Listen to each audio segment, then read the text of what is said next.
반갑습니다, 여러분. 오늘 내용은 좀 깁니다. 오늘 내용이 길더라도 끝까지 들으시면서 도대체 내 삶이 풀어지지 않는 원인이 무엇인지를 반드시 깨달으시고 꼭 유익을 받으시길 축복합니다. 제가 앞으로 축복과 응답의 열쇠라는 시리즈를 만들어서 영상을 올릴 예정입니다.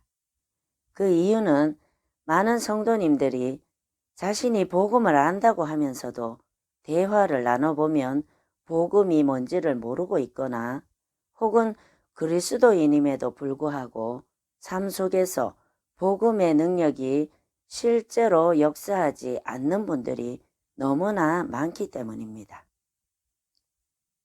앞으로 제가 축복과 응답의 열쇠 시리즈를 올리면서 도대체 어떻게 해야 하나님께서 이미 베풀어 두신 축복과 응답을 우리 삶에 풀어져 나오게 할 수 있는지에 대해서 여러 가지 주제를 통하여 또 여러 가지 방향으로 하나씩 접근해 보도록 하겠습니다.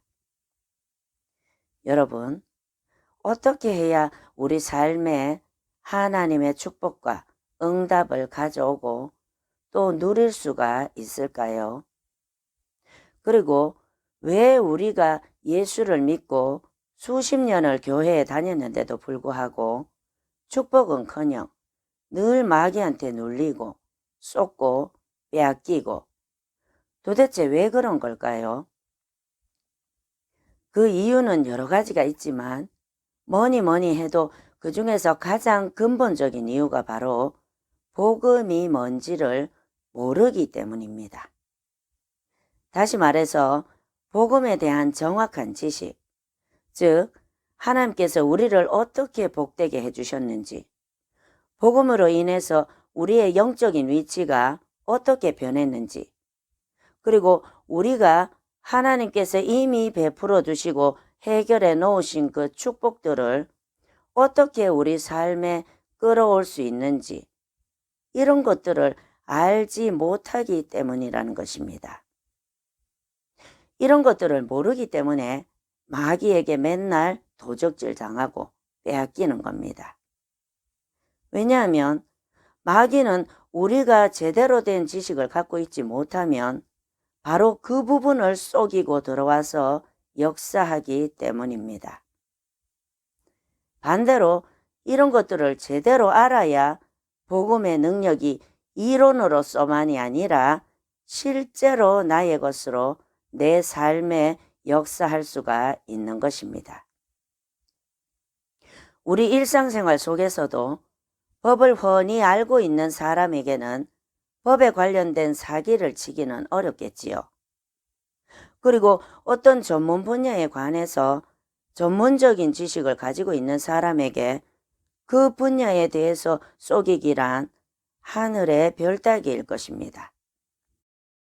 마찬가지로 우리가 복음의 능력에 대한 지식을 꿰뚫고 있는데 마귀가 와서 우리를 속이고 우리가 누려야 할 복을 빼앗는다는 건 불가능합니다. 사단이 와서 아무리 우리를 속이고 하나님께서 이미 베풀어 두신 축복을 받아 누리지 못하도록 회방을 해도 복음의 진리를 꿰뚫고 있는 사람에게는 사단의 거짓말이 훤히 드러나게 되고 또 복음의 능력 앞에서는 거짓이 힘을 잃게 됩니다.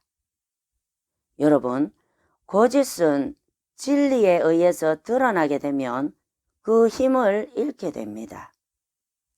거짓이 드러나지 않기 때문에 거짓이 실제로 작용하고 역사하는 것입니다. 우리가 거짓을 믿으면 믿음대로 되는 것입니다. 그렇기 때문에 우리는 사단의 거짓과 속임수를 드러나게 하기 위해서 계속해서 복음에 관한 정확한 지식을 알아가야만 하는 것입니다. 자, 그러면 오늘은 축복과 응답의 열쇠 시리즈 그 첫 번째 시간으로 복음의 정의에 대해서 나눠보도록 하겠습니다. 여러분, 복음이 뭡니까? 복음이란 헬라어로 유앙겔리온이라고 하며 고대 그리스에서는 기쁜 소식 또는 승리의 소식이라는 뜻으로 사용되어졌습니다. 그리고 신약 성경에서는 하나님께서 인류를 위하여 그리스도 예수의 죽음과 부활을 통해서 이루신 구원의 사건이라는 뜻으로 받아들여지고 있습니다. 여기까지만 말씀드리면 성도들 중에서 복음을 모른다고 하시는 분은 아무도 안 계실 것입니다.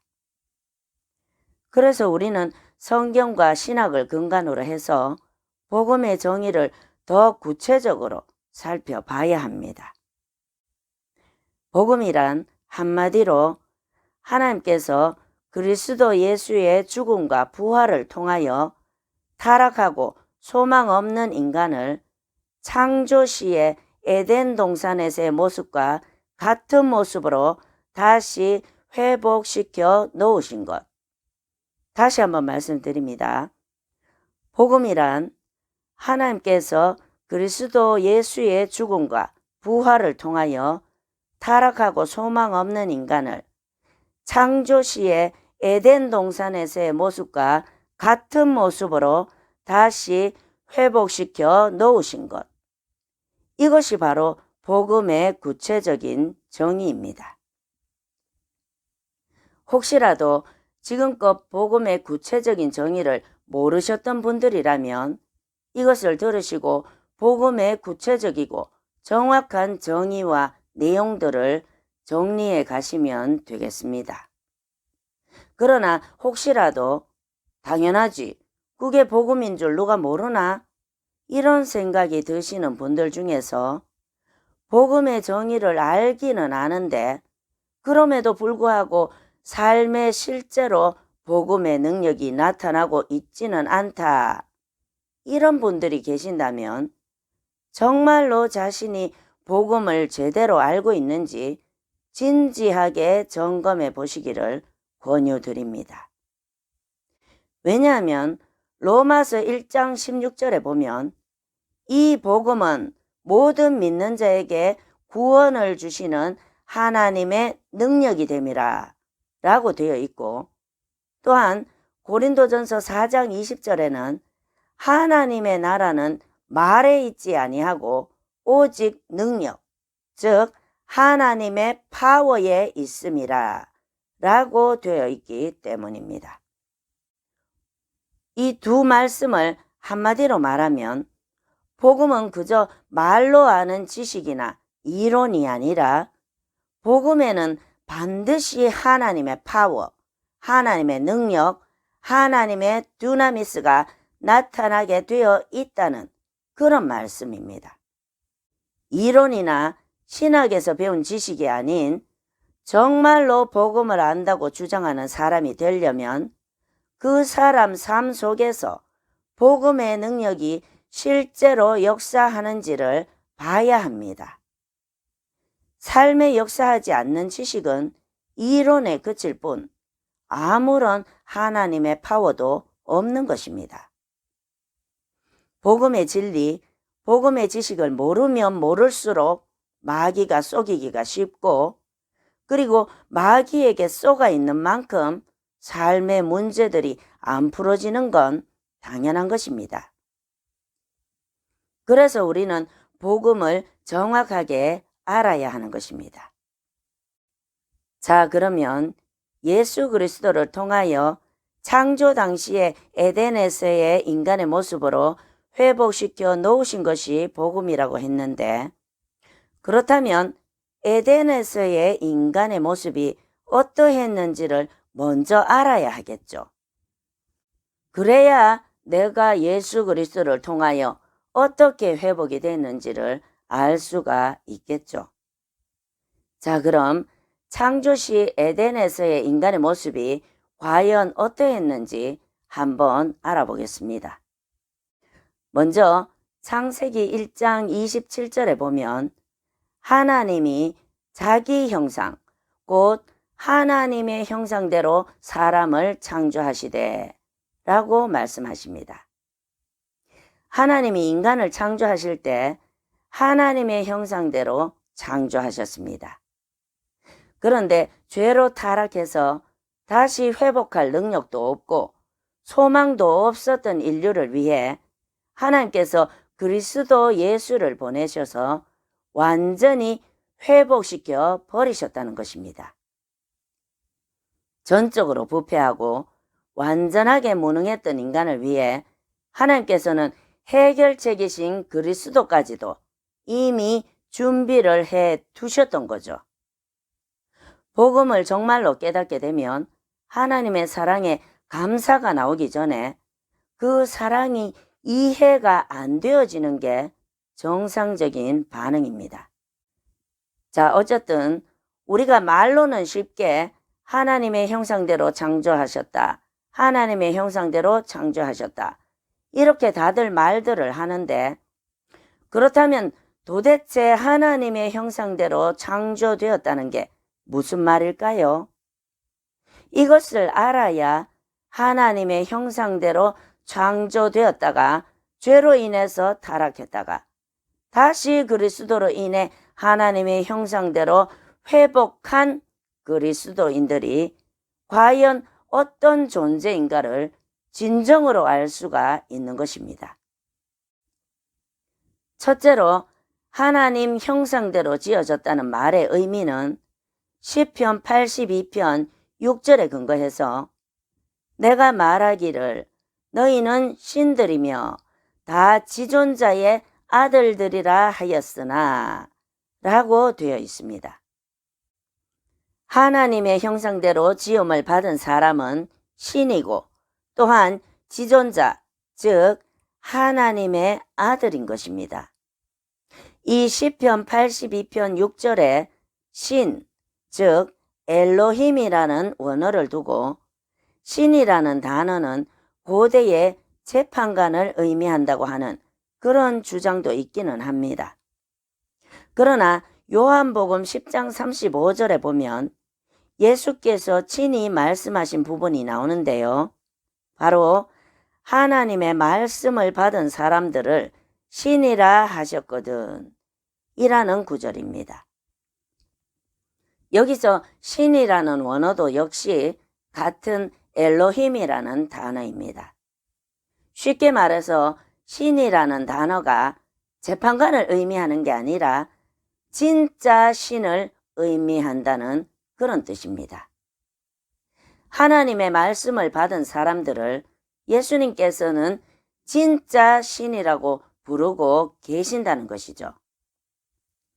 그러므로 우리는 하나님의 형상대로 지음 받았을 뿐만 아니라 지존자, 즉 하나님의 아들이기 때문에 신적인 존재라는 것입니다. 그건 당연한 것이지 않겠습니까? 개의 자녀는 개이고 소의 자녀는 소이고 사람의 자녀는 사람이듯이 하나님의 자녀, 지존자의 아들이 신적인 존재라는 것은 당연한 것이지요. 그런데 복음을 정확히 몰라서 하나님께서 우리를 창조시의 에덴에서의 모습, 즉 신적인 존재로 완전하게 회복시켜 놓으셨고 그래서 이미 새로운 피조물이 되었다는 것을 모르면 마귀가 와서 너는 성공할 수 없어. 너는 나이도 많고 돈도 없고 실력도 없잖아. 이런 생각을 넣어주면 원수가 넣어주는 거짓을 그대로 잡아버리게 되는 것입니다. 그래서 우울증에 걸리고 눌리고 두려움에 빠지고 더 나아가 하나님을 원망하고 아무리 노력해도 하나님은 약속을 이루어 주시지 않아. 성경 말씀은 다 거짓말이야 하면서 하나님의 말씀보다는 원수의 거짓을 믿는 견고한 진이 그 생각과 마음속에 자리 잡아 버리는 것입니다.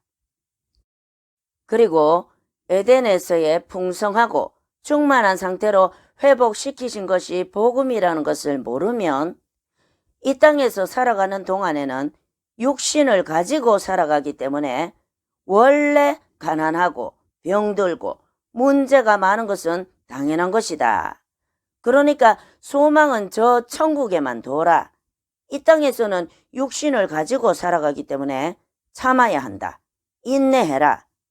이런 비복음적인 가르침을 그대로 받아들여서 가난하고 병들고 상처받고 저주받는 삶이 정상적인 것이라고 믿고 그냥 썩은 채로 받아들이면서 살아가게 되는 것입니다. 이것이 바로 복음이 뭔지 정확하게 몰랐을 때 우리의 삶에서 일어나게 되는 일들입니다. 둘째로 하나님의 형상대로 지어졌다는 말의 의미는 창세기 1장 28절에서 찾아볼 수 있습니다.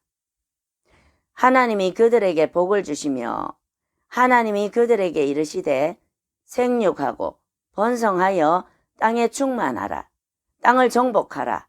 바다의 물고기와 하늘의 새와 땅에 움직이는 모든 생물을 다스리라 하시니라. 이렇게 말씀하고 계십니다. 보수교단에서는 복이나 축복이라는 단어만 사용해도 기복신앙이라는 정죄를 받을까봐 다들 눈치를 봅니다. 물론 기독교가 우리나라에 정착할 때 샤머니즘의 영향을 받아서 기복주의로 흘러갔던 게 사실입니다. 그러나 창세기 1장 28절을 통해서 볼 때 하나님께서 원래 인류에게 주시고자 의도하셨던 복은 생육하고 번성하고 땅에 충만하고 땅을 정복하고 모든 생물을 다스리는 것이라는 사실을 알 수가 있습니다. 하나님께서는 하나님 형상대로 만드신 인간에게 하나님을 대신하여 땅을 다스리고 관리하는 일을 맡기셨던 것입니다. 그것이 본래 하나님께서 인류에게 허락하셨던 복이고 죄로 인해 빼앗겼던 인간의 위치를 다시 회복시켜 주신 것이 바로 복음이라는 것입니다. 원래 복된 존재로 창조되었고 하나님의 대리자로서 하나님의 기쁨이 되었던 인류가 죄가 들어옴으로 말미암아 복과 권세를 사단에 의해 빼앗기게 되었고 전적으로 부패하고 무능한 그 인류를 위하여 하나님께서 그 해결책으로 그리스도 예수를 보내주시고 그리스도 예수의 공로를 인하여 사단으로 인해 빼앗겼던 복과 권세를 완전하게 회복시켜 주셨을 뿐만 아니라 하나님의 형상, 즉 신적인 존재로 지음 받았던 원래의 정체성 또한 온전하게 회복시켜 주셔서 다시 그 정체성대로 살아갈 수 있도록 돌려놓으신 것이 바로 복음입니다.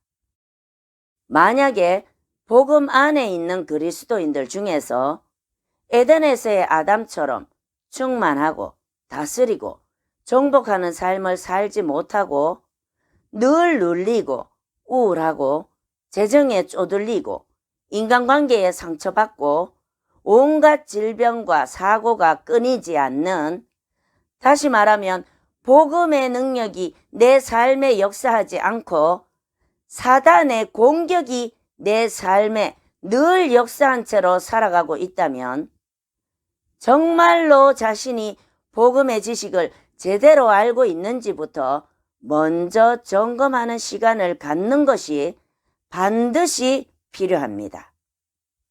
왜냐하면 마귀는 우리가 제대로 된 지식을 갖고 있지 못하면 바로 그 부분을 속이고 틈타고 들어와서 역사하기 때문입니다.